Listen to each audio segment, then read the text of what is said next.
نیکی جو ہے وہ ایک ظاہری خارجی حقیقت ہے، لیکن پھر سمجھ میں آیا کہ اصل نیکی وہ نیت ہے جس کے ساتھ وہ کام کیا جا رہا ہے۔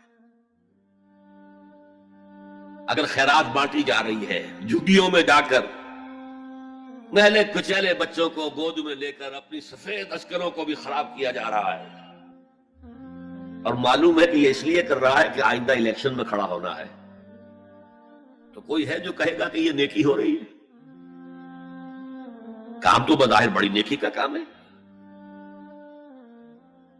نیکی کے لیے شرط اول اللہ پر ایمان ہے،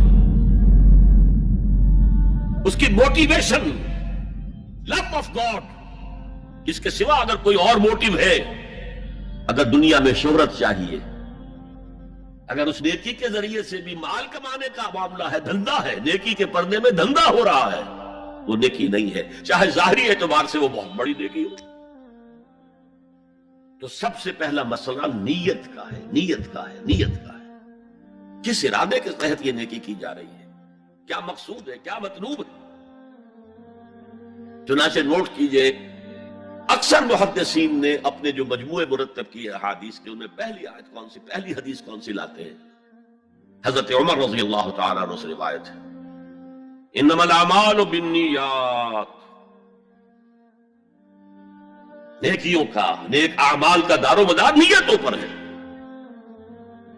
وَإِنَّمَا لِكُلِّ امْرِئٍ مَّا نَوَىٰ، ہر شخص کو وہی کچھ ملا گا جس کی اس نے نیت کی ہوگی۔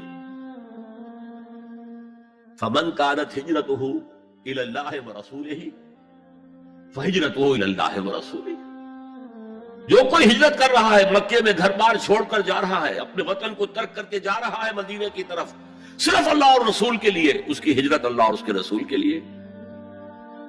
وَمَنْ كَانَتْ هِجْرَتُهُ لِلدُّنْيَا يُصِيبُهَا، اور اگر اس شخص کی ہجرت دنیا کے لیے ہے کہ اس کو حاصل کر لے، مثلا میں دیتا ہوں مثال، ایک مسلمان تھا، اس کا کوئی کاروبار تھا، اس کے خریدار مسلمان ہی تھے، وہ جا رہے ہیں، اب کیا کرے گا؟ مشرکوں نے سوچا اس کا سامان نہیں لینا، اب وہ بھی چلے جا رہے ہیں۔ یہ اللہ کو معلوم ہے کہ اس کے ہجرت کا اصل سبب کیا ہے، ہم نہیں طے کر سکتے،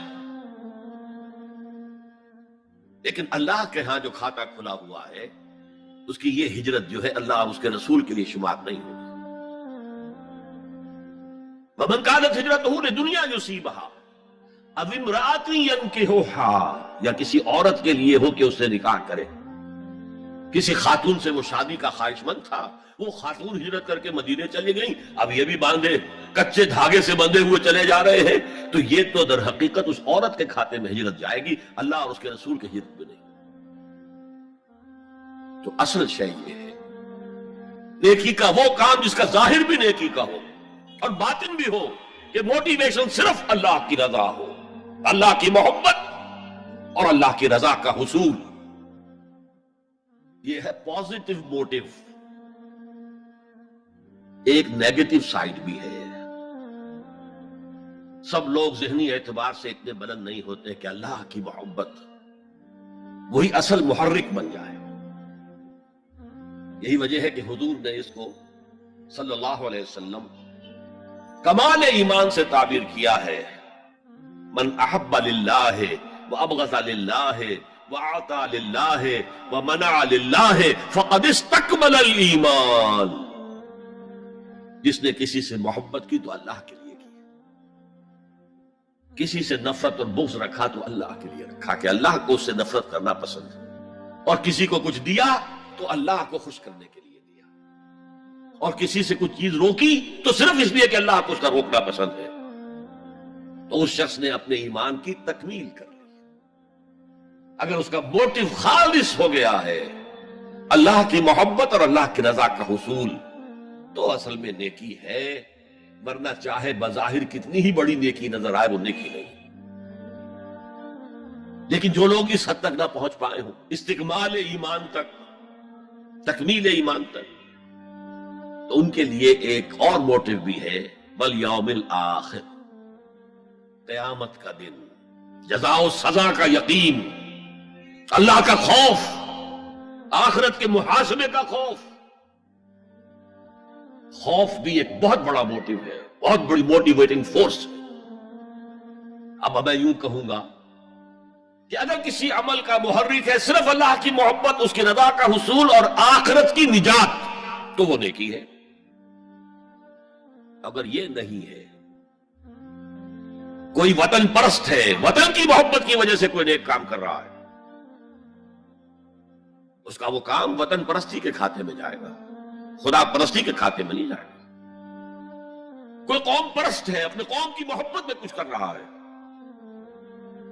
تو اس کا وہ نیک کام قوم پرستی کے کھاتے میں جمع ہوگا، خدا کی پرستش کے لیے دے۔ یہ ہے موٹیو کا فرق، اور یہ ہے موٹیو کی اہمیت، اور اس کا تعلق ہے ایمان باللہ اور ایمان بالآخرہ سے۔ ایک حدیث میں حضور نے فرمایا کہ قیامت کے دن سب سے پہلے 3 اشخاص کا معاملہ پیش ہوگا۔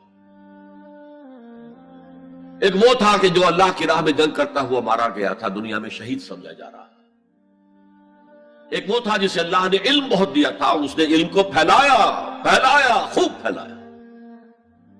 اور ایک وہ جس کو اللہ نے بہت دولت دی تھی، اور اس نے دولت جو ہے نیکی کے کاموں میں، بھلائی کے کاموں میں، غرباء، یتامى، مساکین کے لیے خرچ کیا۔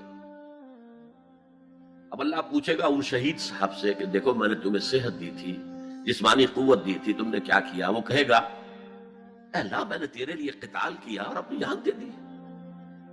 اللہ فرمائے گا کذبت، تو نے جھوٹ بولا، انک قد قاتلت لأن یقال جریء، تو نے تو یہ جنگ میں حصہ لیا تھا اس لیے کہ تیری شجاعت کا ڈنکا بج جائے، تیری جرأت کی شہرت ہو جائے۔ وقد قیل، وہ کہا جا چکا، اب یہاں تمہارے لیے کچھ نہیں ہے۔ اور فرشتوں کو حکم ہوگا اور اوندے منہ گھسیٹتے ہوئے اس کو جہنم میں ڈال دیں۔ یہی حشر ہوگا اس عالم کا، تو نے وہ نیکی کا کام کیا تھا، لأن یقال عالم، کہا جا چکا دنیا میں، ڈنکا بج چکا تمہاری شہرت کا۔ اب اس میں نوٹ کیجئے، اگر کسی عالم کے علم کا ڈنکا بج جائے، اس کی اپنی نیت وہ نہیں تھی، تو اس کے اندر کوئی خرابی نہیں ہے۔ یہاں معاملہ نیت کا ہے۔